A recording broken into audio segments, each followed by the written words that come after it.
Well, I'm back with Cody, Allie, and Dylan. They are the step siblings of Jordan, who sadly, tragically, was abused mentally, emotionally, physically, starved, and rescued because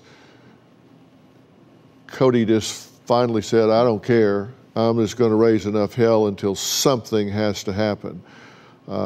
They've been very forthcoming about what took place. They testified in court, not so much against their mother, but on behalf of this child that needed someone to stand up and speak on his behalf.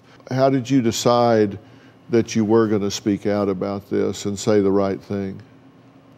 It was still, of course, it was probably one of the most difficult things I've ever done in my life. But it's just what was the right thing to do, Do you have any regrets? No. How about you? No. How about you, Dylan? Not at all. Have you talked to your mother since the trial, and have you talked to her since she was sentenced just recently? No. No. Do you have any desire to talk to her? Yeah. Yeah, I think we'd all like to have a relationship with her again. I haven't seen her since I was like 16, and I don't know how that would work because of the fact that she can't accept what happened. What would you say to her? I guess just why, really? I think that's kind of the question everybody wants to know, is what was going through your head when it was happening, if anything was. You realize there's got to be something seriously wrong with her to allow this to happen. She needs serious help, right? Yeah. And until that happens, I think you have to be very guarded because if she's diluted enough that she tells herself she didn't do anything wrong here, then her compass is way off.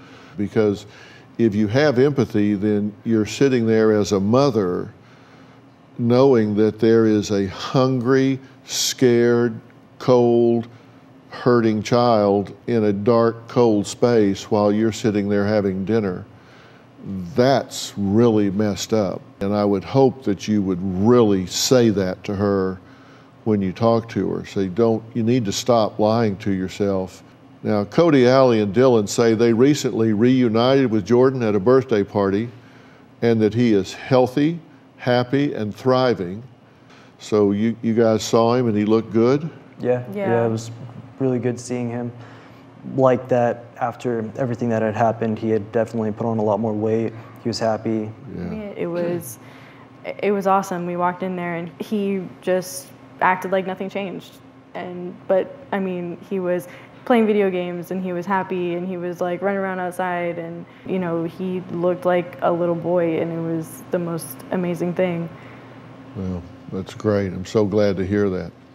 Look, I want to thank Cody, Allie, and Dylan for being brave enough to share their story and to show that if you're a child inside a home and something isn't right, don't be afraid to take action and don't stop until you get help.